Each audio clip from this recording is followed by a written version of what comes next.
गोपालं वृन्दारण्य पुरन्दरं श्रीगोविन्दं प्रपद्येऽहं दीनानुग्रहकारकम् वन्दे मुकुन्दमरविन्ददलायताक्षं कुन्देन्दुशङ्खदशनं शिशुगोपवेशम् इन्द्रादिदेवगणवन्दितपादपीठम् वृन्दावनालयमहं वसुदेवसूनम् नवजलधरवरणं चम्पकोद्भासिकरणम् विकसितनलिनाश्रियं विस्फुरन्मन्दहास्यम् कनकरुचिदुकूलं चारुबर्हावचूलम् कमपि निखिलसारं नौमि गोपीकुमारम् वंशीविभूषितकरान्नवनीयगारात् पीताम्बरादरुणबिम्बफलाधरोष्ठात् पूर्वेन्दुसुन्दरमुखादरविन्दनेत्रात् कृष्णात् परं किमपि तत्त्वमहं न जाने। श्रीहरि।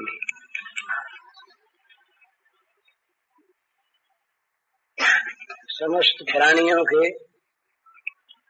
रूप में अभिव्यक्त भगवान के नाते आप सबके चरणों में मेरे नमस्कार।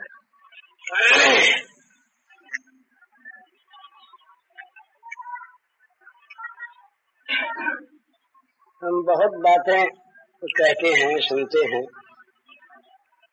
और भगवत संबंधी जितनी ही चर्चा हो उतना ही जीवन का सौभाग्य है। कहना भी सुनना भी ये सर्वथा सत्य। साधक का जीवन कुछ पृथक सा होता है, जो अपने कुछ करना चाहता है और करने में लगता है। उसका साधना में जो प्रवृत्त होता है उसका, तो उसे किसी चीज को, किसी बात को लेकर अपने जीवन में उतारना पड़ता है।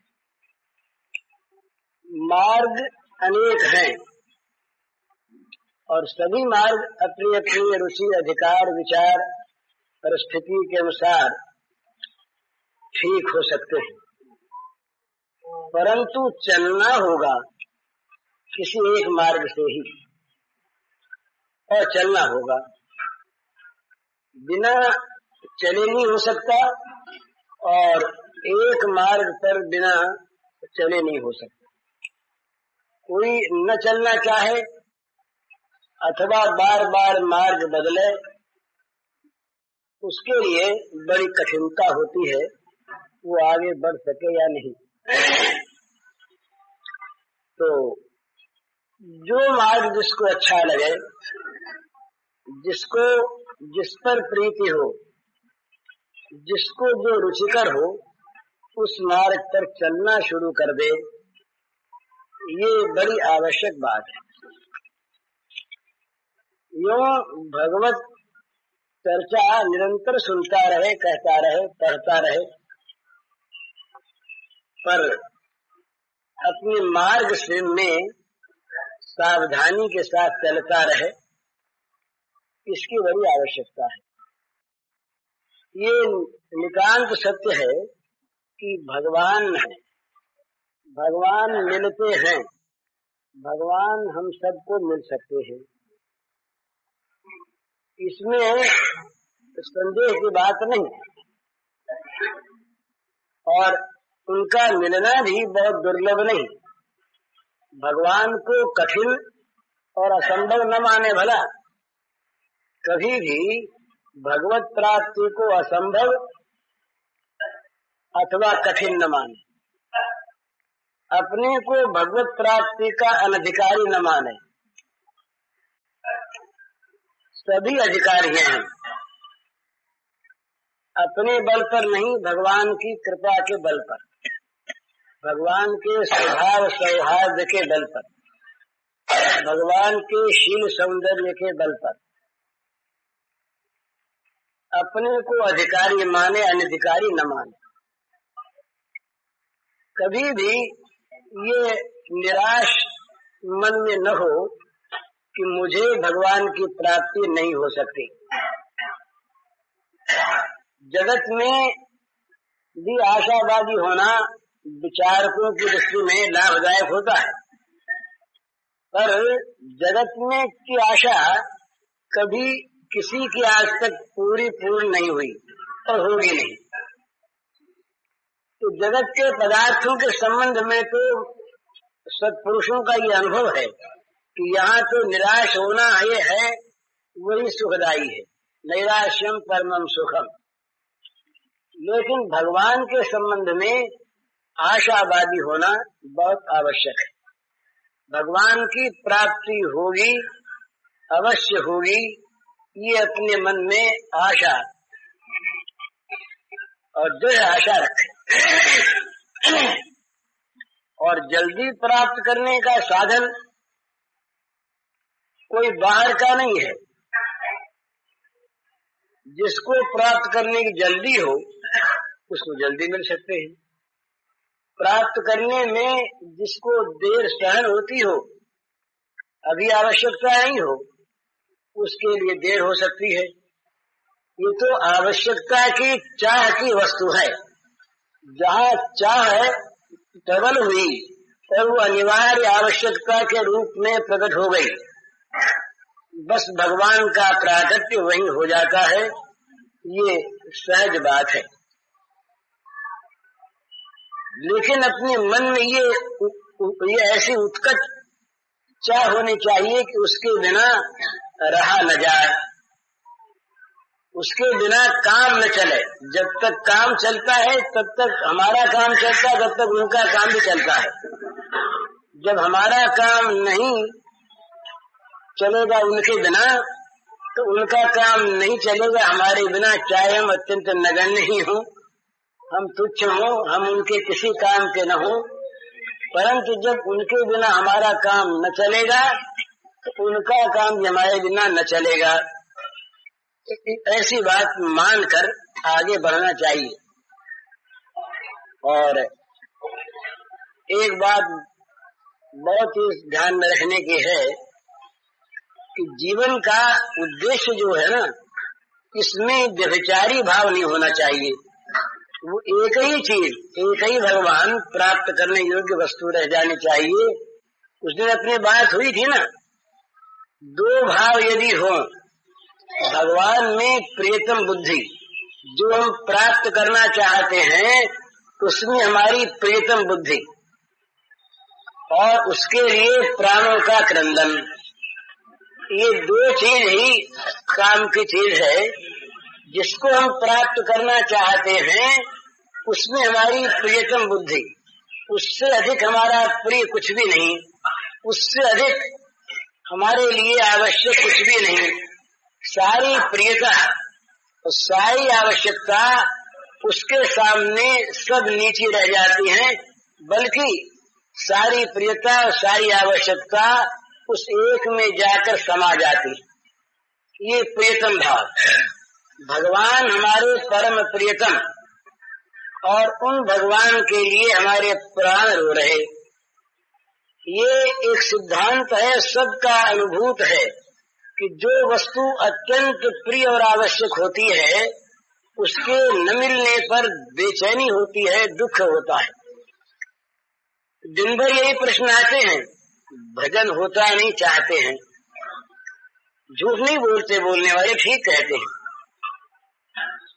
चाहते हैं, बड़ी इच्छा है भजन हो, पर होता नहीं।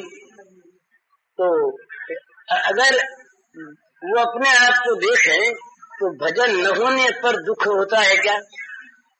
और वो दुख होता है वो किस श्रेणी का होता है? तद विस्मरणे परम व्याकुलता। मछली के जीवन की बात भजन करने वालों के सामने रहनी चाहिए। यदि वो जल से क्षण भर के लिए विलग कर दी जाए तो उसके प्राण छटपटाने लगते हैं, वो सहन नहीं कर सकती, आंख मूंद कर मर जाती है। इसी प्रकार जिसके प्राणों में अकुलाहट पैदा हो जाए तो क्या भूल हो सकती है? तो जिस वस्तु में हमारी अत्यंत प्रिय और आवश्यक बुद्धि होती है, उसके न मिलने पर हमें बड़ा दुख होता है, ये नियम है। और अगर नहीं होता, हम देखते हैं मुकदमा हो कोर्ट में और हम टाइम पर जाना भूल जाए, भूलेंगे नहीं, कभी नहीं भूलेंगे महाराज। जो जिनको काम पड़ता है कोर्ट का, दुकान जाना है, दुकान 10 बजे खोलना है तो 10 बजे खोलने में लोग भूलेंगे नहीं, बोले रसोई नहीं बने तो पीछे आके खा लेंगे, पहले दुकान तो खोली हमें। तो ये जो नितांत आवश्यक कार्य होता है उसमें भूल नहीं होती, और जितनी दूसरी चीजें हैं वो अपने आप गौण हो जाती है। ये तो काम होना ही चाहिए, दूसरा चाहे न हो, अभी ये होना ही चाहिए। ये मुख्य बुद्धि अपने आप रहती है, वो भूल नहीं होने देती। और यदि कहीं भूल हो जाए तो इतनी चिंता लग जाती है कि हाय हाय आज क्या हो गया, बड़ी परेशानी हो गई, आज तो हमारा काम नहीं बना। जब ये बुद्धि होती है उस कार्य में तो बेचैनी सहन नहीं होती, बड़ी बेचैनी होती है। मैंने वो उनकी डायरी देखी थी, गांधी जी की, बड़ी सुंदर बात कालेलकर जी की लिखी हुई। तो वो कहीं पहले की बात है, कहीं दक्षिण में गए थे। दक्षिण में गए तो वहाँ कोई एक जगह स्थान पर उनको जाना था, शाम को पहुंचना था, और वहाँ चरखे काटने वाली बहनों का कोई एक आयोजन था, उसमें उनको पहुंचना था। लेकिन किसी कारण से देर हो गई, पहुंचना था शाम को 6 बजे और पहुंचे 9 बजे रात। तो सीधे वो डेरे पर न जा करके सीधे जहाँ वो आयोजन था वहाँ पहुंच गए, और वहाँ जाकर उस काम में लग गए। वो जब आयोजन वो संपन्न हो गया तो वहाँ से लौट करके आए, सो गए। सवेरे जब वो उठे 4 बजे 6 बजे उठते थे, उठते उनको बड़ी बेचैनी मालूम हुई। तो बेचैनी मालूम हुई, कारण क्या है? तो याद आ गई कि रात को प्रार्थना नहीं है, प्रार्थना करना भूल गए। उनके साथ दो थे, एक महादेव भाई देसाई थे और एक कालेलकर थे। उन्होंने उनसे पूछा कि भाई रात प्रार्थना नहीं हुई, तुम लोगों ने की? तो कालेलकर ने कहा कि हमको भी नींद आ गई थी बाबा। महादेव भाई ने कहा कि नींद तो आई, पर जब हम जागे हमने प्रार्थना कर ली। तो बड़े बेचैन गांधी जी, उन्होंने कहा कि मेरा जीवन रह कैसे गया, और जीवन रहना क्यों चाहिए जहाँ प्रार्थना में भूल हो गई। बड़े बेचैन, मानो कोई चीज खो गई हो, उनकी जीवन की कोई मूल्यवान वस्तु कहीं खो गई हो, ऐसी बेचैनी उनमें हो गई। तो भला वो प्रार्थना कैसे भूलें? जिसका जीवन न पाने पर उस वस्तु के बेचैन हो जाता है। नारद जी ने इसको कहा, तद विस्मरणे परम व्याकुलता। भगवान की विस्मृति क्षण भर के लिए हो जाए तो परम व्याकुलता हो जाए, प्राण न माने महाराज, प्राण न माने याद किए बिना। तो ऐसी अवस्था होने पर भजन अपने आप होता है, भजन करना नहीं पड़ता। तो भजन की और भगवान की आवश्यकता हमारे हृदय में जागे, ये सबसे पहली बात है।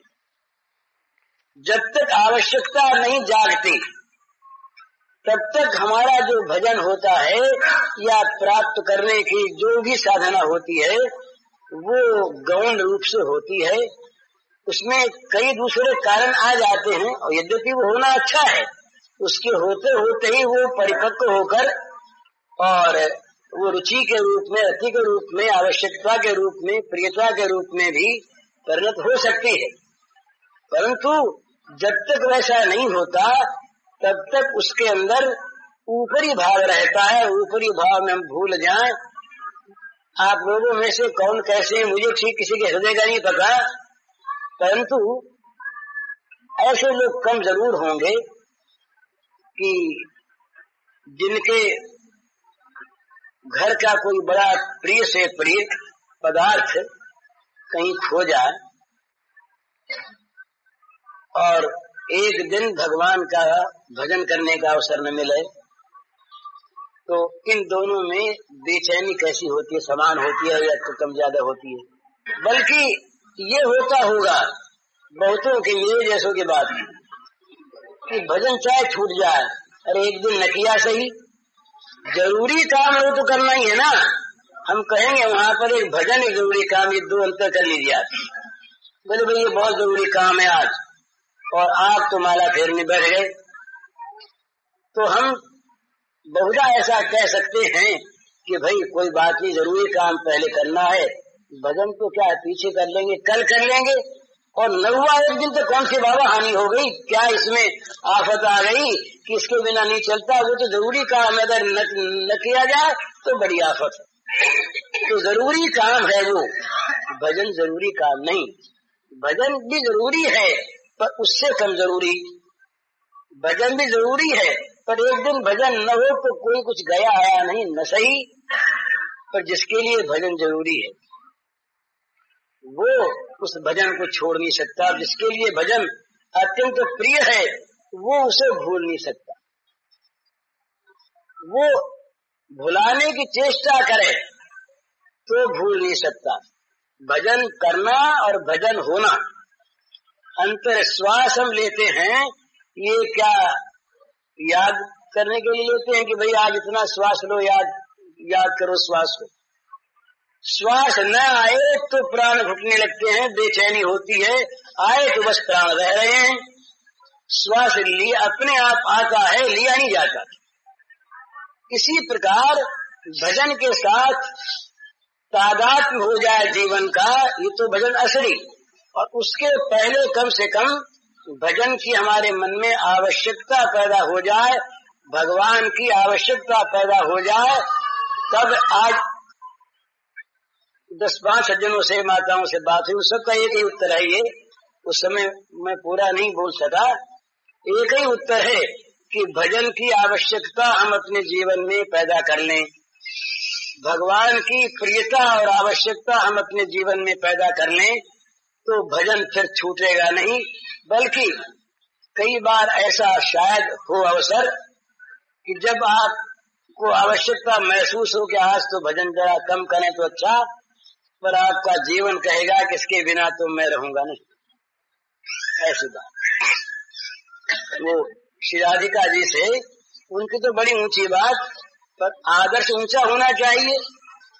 सखियों ने कहा कि तुम उसे भूल क्यों नहीं जाती भला, जो इतना छलिया है, जो इस प्रकार से और छोड़ गया, उसको भूल जाओ, क्यों दुख पाती। तो वो बोली कि मैं क्या जानबूझकर याद थोड़ी करती हूँ, माला थोड़ी जपती हूँ। मेरे प्राण नहीं मानते स्मरण किए बिना, वो तो प्राणों का प्राण हो गया है, उसकी स्मृति मेरे प्राणों से निकलती नहीं। भूल जाऊं तो कैसे, भूलना चाहती हूँ भूल जाऊं, पर भूल पाती जो नहीं। अब भला वहाँ कैसे भूल हो, वहाँ भजन कैसे छूटे। और भगवान के स्वभाव की बात हम लोग यदि जान लें, शबरी ने चाहा कि भगवान हमारे कुटिया पर पधारे, तो वो भगवान न मालूम कब से उस शबरी के मन की जान गए। शबरी ढूंढने नहीं गई, शबरी की कुटिया को ढूंढने के लिए, शबरी की कुटिया पर आने के लिए भगवान, उनके वन में आने के जो अनेक कारण, उसमें एक कारण ये भी कि शबरी की कुटिया पर जाना है।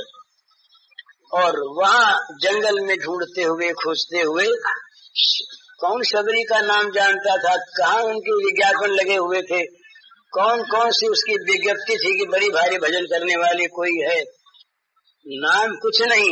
वो तो शबरी को इसलिए हम जान गए कि राम गए, अगर राम न गए होते उसके तो शबरी बेचारी को जानता कौन।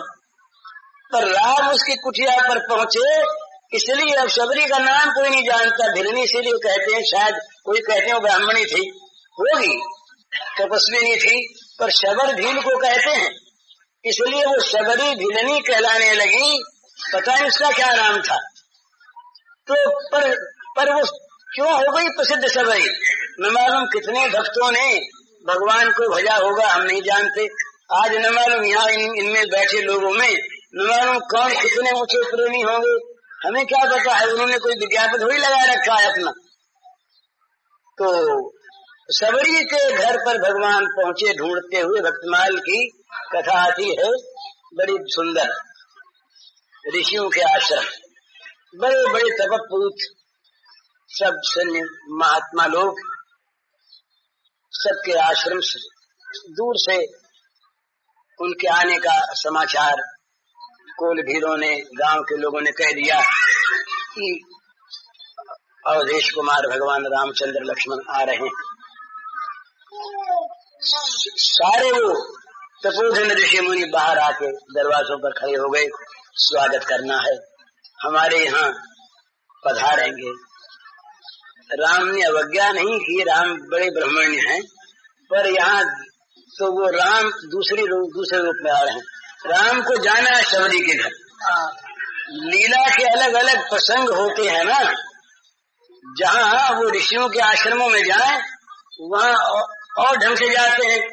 आज तो जैसे वो सबरी उतावली हो रही है वहाँ पर, वो जहाँ पल पल में वो राम के आगमन की प्रतीक्षा में व्याकुल है, वो बार बार अपनी कुटिया से बाहर निकल कर झांक कर जाती है। आए क्या राघवेंद्र आए, भगवान राम आए, जरा सी आहट पाती है, उठ खड़ी होती है, प्राण उसके वो स्पंदन करने लगते हैं। आ गए होंगे, कैसे बोलूंगी, उनके सामने खड़ी कैसे होंगी। अधम अधम नारी चिन्मय में मचनंद गमारी, ऐसी मैं नीच वो उनके सामने जाऊंगी कैसे, हाथ जोड़ूंगी कैसे। न मालूम क्या क्या भाव तरंगे उसके हृदय में उद्वेलित होती हैं, बार बार चौका लगाती हैं। कोई आसन सोने का स्वर्ण सिंहासन थोड़ी था उसके पास, गरीब की कुटिया, गरीब की, जिससे कोई नहीं बोलता, कोई नहीं बोलना चाहता, जिसको सब अस्पृश्य मानकर दूर हटा देते हैं, उसकी कुटिया पर भगवान आएंगे। तो बार बार बाहर आती झाड़ू लेकर के, कहीं कोई कांटा न रह गया हो, कहीं कोई कुछ न लग जाए, दूर दूर तक बुहार कराती हैं, जिनमें न मालूम कई बार चौकी पर वो गोबर लीपती है। अरे तो सूख गया, कड़ा हो गया होगा, कैसे बैठेंगे। ये सारी चीजें वहाँ राम के हृदय में प्रतिबिंबित हो रही। ये छाया राम के हृदय में आ रही। राम व्याकुल आने के लिए ऋषि मुनियों को ताकते नहीं, महाराज सबरी का आश्रम कहाँ है। अब ये नहीं पूछते कि आप कौन है, कहाँ है, आप मजे में है ना। कोई दिखा, अजी महाराज जी, पंडित जी महाराज, वो सबरी कहाँ रहती है। सब चकित हो गए सुन करके। अरे हमारी ओर ताकते नहीं, हमको देखते नहीं, हमको पूछते नहीं, और उस बुढ़िया की बात पूछते हैं जो बिल्कुल तुच्छ है, घृणित है। तो राम आज मत वाले हैं, जा रहे हैं सबरी के यहाँ पर। तो सबरी के घर पर राम आए। भला सबरी के घर पर राम आए, क्यों आए। सबरी राम के लिए व्याकुल, राम की आवश्यकता सबरी के जीवन में हो गई। भगवान की आवश्यकता हमारे जीवन में पैदा कर दें तो हम कौन हैं, क्या हैं, किस देश के हैं, किस वेश के हैं, किस वर्ग के हैं, विद्वान हैं या नहीं, पुरुष हैं या स्त्री हैं, ये कुछ नहीं देखते भगवान। वो देखते हैं हमारे जीवन के अंतर की आवश्यकता को, ये चाहता है या नहीं, इसके प्राण मेरे लिए क्रंदन कर रहे हैं या नहीं, इसकी दृष्टि में मेरे सिवा कोई और भी बड़ी चीज है क्या। जब वो देखते हैं कि कोई बड़ी चीज इसके मन में नहीं, ये केवल और केवल मुझको चाहता है, केवल मेरी बाट देखता है, केवल मेरी प्रतीक्षा में इसके जीवन की घड़ियां बीत रही हैं, ये व्याकुल है मुझे पाने के लिए। भगवान व्याकुल हो जाते हैं उसे पाने के लिए और उसके तरफ दौड़े आते हैं। तो भगवान की आवश्यकता जीवन में जगा लो। सबसे पहली बात ये कि सुनते रहना, कहते रहना बड़ा अच्छा है, पर जब तक जीवन में आवश्यकता न जागी तब तक हम कहना सीख जाएंगे, सुनना सीख जाएंगे। पर वो कहना सुनना सीख जाएंगे, वो सीखना अच्छा, अच्छी बात सीखना अच्छा ही, उसका विरोध नहीं, पर वो स्वाद नहीं आवेगा। भोजन की बात करने से पेट नहीं भरता। इसी प्रकार भगवान का मिलन हुए बिना, भगवान के नाम का रस आए बिना काम बनता नहीं। रस आना चाहिए, रसानुभूति होनी चाहिए, रसमय भगवान के रस का स्पर्श होना चाहिए जीवन से, तब पता लगेगा कि कैसा दर्शन जीवन बदलता है। आज हमारा जीवन बदला नहीं, ये हम कहते हैं ना क्या करें, हम तो वैसे के वैसे ही हैं, तो वैसे वैसे ठीक तो है। अगर वो जीवन बदल जाता, हृदय बदल जाता, तो न मालूम कितना उनके प्रति आकर्षण होता, कितना प्रेम उमड़ता, और हम किस प्रकार न्यौछावर हो जाते उनके चरण रज पर। फिर क्या जगत की कोई भी वस्तु हमें खींच सकती अपनी ओर? जो उस तरफ जिसने झांक लिया है वो इधर का नहीं रहा। दीदार दिल रुबा का दीवार कह कहा है। वो कह कहा दीवार उस तरफ ताका, उस तरफ कहाँ है? जहाँ उस तरफ ताका इस तरफ का रहा नहीं वो। ये महाराज बड़ी अनोखी चीज देख लिया मधुसूदन स्वामी ने, एक बार दिख गए। कृष्णात् परम किम तत्व हम न जाने, कह बैठे किसी श्री कृष्ण के परे कोई तत्व अगर हो तो हो, हम उसे नहीं जानते। क्या बात है। तो भगवान की आवश्यकता जीवन में पैदा करो, सबसे पहले ये बात है। सत्संग का ये फल होना चाहिए कि हमारे जीवन में भगवान को प्राप्त करने की आवश्यकता जागे। ये सर्वोत्तम घड़ी जीवन की होती है महाराज। साधना फिर अपने आप होगी जब हमारे हृदयों में बच्चों को प्रारंभ से ही माँ बाप की क्रिया देखकर रुपए की महत्ता का पता लगने लगता है। घर में देखता ना बच्चा, तो फिर माँ बाप उसे सिखाते भी भाई संभाल कर रखा करो, और इससे सारे काम होते हैं। वस्तु में आती चीजें आती हैं, बोले आम चाहिए तो रुपया दिया, मंगवा दिया, तो बच्चे ने सोचा कि रुपए से आम आता है, संभालो रुपए को। तो होते होते जब बच्चे के जीवन में थोड़ा बड़ा होने पर रुपए की आवश्यकता जब पैदा हो जाती है, तब क्या उसे ये कहना पड़ता है कि तुम रुपए की आवश्यकता पैदा करो? वो स्वयं ढूंढता है कि कौन सा काम करें कि रुपए ज्यादा आवे। साधना की प्रवृत्ति तब होगी जब साध्य की आवश्यकता पैदा हो जाएगी। ये नियम है। भला हजार सुनते रहे हम, भगवान बड़े अच्छे, हमारे जीवन में जरूरत ही पैदा नहीं हुई तो सुनने में कहीं भले ही आंख में आंसू आ जाए, तो सुनने में कहीं भले हर्ष हो जाए, पर जब तक जीवन में जरूरत नहीं पैदा होगी तब तक हम बोले तो सुनिए, बड़ा अच्छा सुना, बड़ा अच्छा आनंद आया, पर अब घर का काम करना, अब काम में जो लगना है ना, अब कल फिर सुनेंगे, परसों फिर सुनेंगे, पर काम में लगना है, तो इसकी जरूरत नहीं पैदा हुई।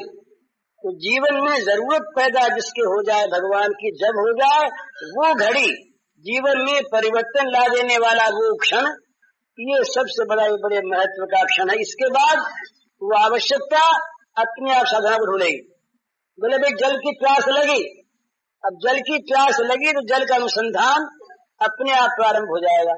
स्वाभाविक बात, जब तक प्यास नहीं तब तक जल की महिमा सुनते रहो, पर जब प्यास लग गई तो जल कहाँ है ये जानने की और पाने की आवश्यक की बात दोनों आ जाएगी। जानना और पाना, इन दोनों में आवश्यकता की पहले जरूरत होती है। कहाँ मिलेगा और मिलना चाहिए, मिल जाएगा। इस प्रकार आवश्यकता पैदा होने पर बात होती है। तो साधना कौन सी करनी है ये पीछे देखो। पहले जरूरत पैदा करो कि हमें भगवान चाहिए, हमें भगवान चाहिए, हमें भगवान की आवश्यकता, हमें भगवान चाहिए। ये जब आवश्यकता पैदा हुई तब हम किसी से पूछेंगे कि भगवान किस दुकान में मिलते हैं, कहाँ पर मिलते हैं, कौन से बाजार में मिलते हैं, क्या उसकी कीमत लगती है। और जहाँ वो आवश्यकता बढ़ गई अत्यंत, फिर महाराज ऐसा होगा कि सारी कीमत हम दे करके अपने पास जो कुछ है उसको ले लेना चाहेंगे। जहाँ तक हम ये मोल तोल करते हैं वहां तक आवश्यकता अधूरी आवश्यकता है। भाई किफायत से ले लें। ये जो व्यापारीपन है किफायत सारी देखने का, ये बताता है कि वो जीवन की आवश्यकता की वस्तु है, सस्ते मिली तो ले लेंगे, तो ठगा न जान। और वहां तो सारा ठगाना ही ठगाना है, क्योंकि वहां ठग नहीं है। कौन सी कीमत हमारे पास ऐसी है जो देकर हम भगवान को बदले में खरीद लें? खरीद सकते नहीं। तो जो देंगे हम चाहेंगे कि हम सोचेंगे कि सस्ते में मिले भगवान, इससे सस्ते में और मिल नहीं सकते, हमने दिया क्या? तो उस समय हमें कोई भी कीमत भारी नहीं मालूम होगी। हम चाहेंगे कि सब कुछ दे करके वो मिल जाए और जल्दी मिल जाए, तो बस हमारा बड़ा सौभाग्य। तो भगवान में प्रियतम भाव हो, भगवान की आवश्यकता हृदय में जागे और भगवान के लिए प्राण हमारे रो उठें। एक होता है प्राणों का क्रंदन, प्राणों की रुलाई, और एक होती है लोग दिखाओ रुलाई। अब भगवान तो प्राणों में रहते हैं ना, वो अंदर रहते हैं, तो अंदर की हरेक चीज को वो खूब मजे में देख पाते हैं कि ये रोना इसका भीतरी है या लोग दिखाऊ है। लोग दिखाऊ रोने में तो फंसते नहीं वो, और भीतर का रोना देखकर फिर वो रह सकते नहीं। तो हमारे प्राण भीतर से रो उठे भगवान के लिए। तो ये सत्संग का फल यही होना चाहिए कि भगवान की आवश्यकता जागे, तब ये जगत अनावश्यक हो जाएगा अपने आप। समान आवश्यकता नहीं रहेगी, फिर ये अपने आप अनावश्यक हो जाएगा, अपने आप बेजरूरी हो जाएगा। उतना ही रहेगा जो उस आवश्यकता की पूर्ति में सहायता दे सके, जो उसके काम आ सके। बाकी तो ऐसा मालूम होगा कि ये विघ्न है, हट जाना अच्छा। अभी तो हमारी विघ्न बुद्धि कहाँ हुई है? विषयों में हमारी तो नहीं हुई, आप लोगों की हुई तो मालूम नहीं। विषयों में विघ्न बुद्धि नहीं हुई है, बड़ी प्रिय बुद्धि है महाराज, बड़े प्रिय मालूम होते हैं भोग विषय। चाहे झूठ मूठ आप लोगों धोखा दे देंगे, हम कह दें भले ही, धोखा तो देना मामूली बात, वो होता अपने कोई धोखा। कह दें कि हमारे मन में कोई विषयों की आसक्ति नहीं, पर वो तो मन जानता है। जहाँ प्रियता है, जहाँ उनके प्रति मन ललचाता है, जहाँ दूसरों के भोगों को देखकर मन में आता है हाय हाय हम तो ऐसा नहीं, वहाँ हमारी आसक्ति प्रत्यक्ष बनी हुई है। विघ्न रूप कहाँ दसते हैं? अष्टावक्र ने कहा विषयान विषवत त्यज, विषयों को छोड़ो विष के समान। विष बुद्धि तो दूर रही, हमारी तो जरा भी अप्रिय बुद्धि भी नहीं है। हम तो विघ्नों को बुलाते हैं, जहर को अपने अंदर घर में लाते हैं। सत हटी पिए तो विषय विष मांगी। तुलसीदास जी कहते हैं कि मूर्ख विषय रूपी जहर को मांग मांग कर पीता है। न मिलने पर अभागा मानता है अपने को, मिलने पर भाग्यवान मानता है, और भगवान तक को कोसता है न मिलने पर। भगवान ने न्याय नहीं दिया, हमको दिया नहीं, और क्या न्याय नहीं दिया। हम भगवान को अन्यायी कब कहते हैं? केवल एक बात पर, हमारे मन की चीज भगवान नहीं देता। इस एक ही बात, हमारा न्याय भगवान के संबंध में यही आकर के हमारी बुद्धि फैसला करती है कि भगवान न्यायकारी के न्यायकारी, हमारे मन की नहीं की तो न्यायकारी, और हमारे मन की कर दी तो न्याय वाले भगवान। तो इससे ये सिद्ध होता है कि हमारा मन विषयों में अत्यंत आसक्त है।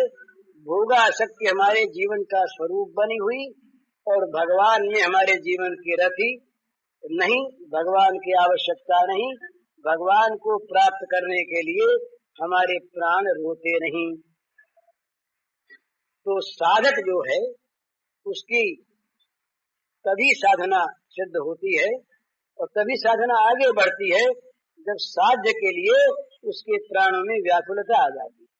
साध्य को प्राप्त करना ही उसके जीवन का जीवन होता है। तब वो द्वारा जो कुछ होता है वो सारा का सारा साधन होता है, असाधन नहीं होता, क्योंकि वो तो उसे प्राप्त करना चाहता है और वो ही आगे बढ़ता है। और उसको आगे बढ़ाने वाले सारे दूसरे सहायक साधन प्राप्त होते रहते हैं, और उसका भजन फिर ऐसा चलता है, विलक्षण क्यों कहने जाता नहीं। ये भजन का जहाँ विज्ञापन होता है ना, वहाँ विषयाशक्ति काम करती है। लोग जाने, लोग तारीफ करें, लोग अच्छा बतावें कि ये भजन करने वाले, और लोग अच्छा न बतावें तो फिर हमने भजन करके किया ही क्या। अरे भजन भी किया, लोगों ने जाना भी नहीं हमारे भजन को, तो भजन व्यर्थ गया नहीं। तो लोगों को जनाने के लिए हम जब भजन का विज्ञापन करते हैं तो भगवान हंसते हैं कि भाई हमको तो चाहता नहीं, ये तो चाहता है भजन के द्वारा भी बड़ाई ही, भजन के द्वारा भी ये अपना इस जड़ पिंड का पूजन ही चाहता है। तो भगवान हंसते हैं कि देखो भाई असली भजन होने दो, तब हम आएंगे। तो भजन में आसक्ति होनी चाहिए, भजन में आसक्ति, भजन में चित्त फंस जाए। आसक्ति माने फंसावट, आसक्ति माने फंसावट, अटैचमेंट। फंस गया चित्त, तो फंस गया तो निकले कैसे।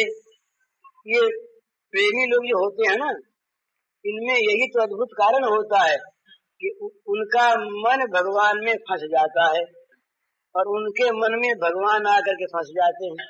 ये फंसावट, हम लोग इस जगत में फंसे हुए हैं ना, ये फंसावट जब भगवान में होती है तो एक सिद्धांत है महाराज, वो गांठ जहां लगी ये गांठ खुली, ये दोनों गांठ साथ नहीं रहेगी। जहां भगवान के साथ मन फंसा, अपने आप स्वाभाविक जगत की गांठ खुल जाएगी। और जगत की गांठ अगर नहीं खुलती तो भगवान में मन फंसा नहीं, भगवान में मन फंसाने के उसके बाद तो क्या होगा कि जगत कोई बंधन कारक रहेगा क्या? फिर ये संसार के पदार्थ खींचेंगे क्या, रोक रखेंगे क्या? नहीं रोक रख सकते।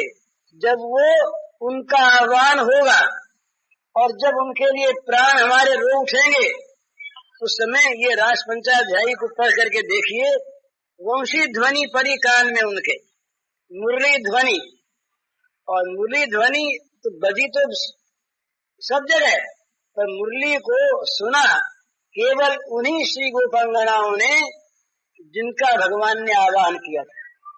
तो मुरली तो आज भी बजती, हम कहाँ सुनते हैं? और जो सुनता होगा आज, वो कोई घर में रह सकता होगा क्या? आज भी अगर कोई उनकी मुरली सुन पाता है, उनकी तो मुरली हमेशा बजती है। अगर आज भी कोई उसे सुन पा ले तो वो प्राणोन्मादकारी वो मधुर ध्वनि अगर कान में आ जाए किसी के, तो क्या वो उन्मत्त हुए बिना रह सकता है क्या?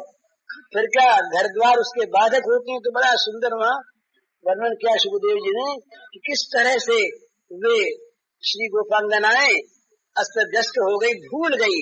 मुरली की ध्वनि कान में पड़ते ही वो कहाँ है, कौन है, क्या कर रही हैं, इन सारी बातों की विस्मृति हो गई। प्यारे से प्यारी घर की चीज, बच्चे प्यारे, घर की चीज प्यारी, घर के आदमी प्यारे, सब काम करती हुई, और जहाँ जो काम था वो अधूरा रह गया, जो का त्यों चल दी। तो जाना तो पड़ेगा हमको भी वैसे ही, पर हम जाएंगे मौत के बुलावे पर, भगवान के बुलावे पर नहीं। सारा धरा रह जाएगा काम महाराज, इतना सा काम बाकी है जीवन, इतना सा और कर लें, उसके बाद मृत्यु हो जाए तो कोई बात नहीं। ऐसा हम लोग सोचा करते हैं मूर्खतावश, इतना सा काम, ऐसी परिस्थिति हो जाए, इतना सा हम संग्रह कर लें, इतना सा काम कर लें, अमुक अमुक काम जीवन में बाकी इनको कर लें, ये जीवन के बाकी काम सदा बाकी रह जाएंगे। और जब मौत आई तो उस समय महाराज ये सारे काम धरे रह जाएंगे और हम चलने को बाध्य होंगे, जबरदस्ती हमें मौत ले जाएगी, अधूरे रह जाएंगे सारे काम। तो ये तो होगा, पर ये भगवान की मुरली ध्वनि पर अगर पहले चल निकले तो वो सौभाग्य, ये जाना पड़ेगा। यहाँ की सारी ममता छोड़नी पड़ेगी बाध्य होकर। ये कोई नहीं कह सकेगा उस समय कि इतना सा काम हमें बाकी ये हम कर लें, उसके जरा ठहर जाओ। मौत से कोई नहीं कह सकेगा कि भाई ये बस इतना तो बन के तैयार है, विल बन गई और वकील बैठे हैं, अब बोले जरा सा सिग्नेचर कर दें। तो सिग्नेचर के लिए समय नहीं मिलना है तो नहीं मिलेगा सिग्नेचर का समय। अरे महाराज मैं यहाँ बैठ जाता हूँ, तो सिग्नेचर का समय नहीं मिलेगा। उस समय सब कुछ छोड़ करके हमें ज्यों का त्यों भरा घर है, घर में सारे ममता के सिग्नेचर सही से हस्ताक्षर भूल गया, सही हस्ताक्षर बोले, वो कागज पत्र सब तैयार है, उस पर सही करना बाकी रह गया। तो अब वो इतनी सी चीज बाकी, जरा सा सही हो जाए डॉक्टर साहब, जरा सा आप काम कर दीजिए थोड़ी देर तक इनको होश हवास ठीक रहे, इस सही करने कागज पर फिर मर जाए तो एक काम पूरा हो जाए। अब न डॉक्टर साहब उसे कर सकते हैं, न वकील साहब कर सकते हैं, वो अधूरा रह गया और वो चले गए। तो सब चीजों को अधूरी छोड़कर ममता की सारी वस्तुओं का परित्याग करके हमें बाध्य होकर जाना पड़ता है। महाराज हम रुक नहीं सकते, और यदि हम पहले ही उनकी मुरली ध्वनि सुनकर, भगवान के आवाहन को सुनकर, भगवान की बुलाहट को सुनकर, वो नित्य बुला रहे हैं, वो ऐसे प्रेमास्पद हैं, वो ऐसे अपने हैं कि वो सदा सर्वदा हमेशा वो टेर लगाते रहते, आओ हमारी तरफ आओ, हमारी ओर आओ। पर हम इतने अभागे कि उनकी टेर को नहीं सुन पाते, रह जाते। पर जिसके जीवन में आवश्यकता पैदा हो गई, जिसके जीवन में भगवान में प्रियता पैदा हो गई, उसका जीवन क्या कहीं अटक सकता है? तो महाराज मैं कह ये रहा था, सबसे पहली चीज जीवन में आनी चाहिए भगवान को पाने के लिए भगवान की आवश्यकता का जाग जाना। जीवन में आवश्यकता जब तक नहीं जगेगी तब तक साधना बनेगी नहीं। हम कहते रहेंगे और सुनते रहेंगे, पर साधना में प्रवृत्ति नहीं होती, हमें उसकी जरूरत ही नहीं है। भले भाई हमने बड़ी अच्छी बात सुनी मन चला, पर अपने तो अपने काम में बड़े मस्त हैं, अपने सब कुछ है, जरूरत के बिना का काम क्यों करे कोई? जरूरत जब पैदा होगी तब स्वयं हो जाएगा, जीवन उसका सफल हो जाएगा। तो भगवान की आवश्यकता पैदा करें। ये प्रश्न जो है तो कल पर रह गए, कल कुछ होगा तो हरिओम तत्सत। कल अपने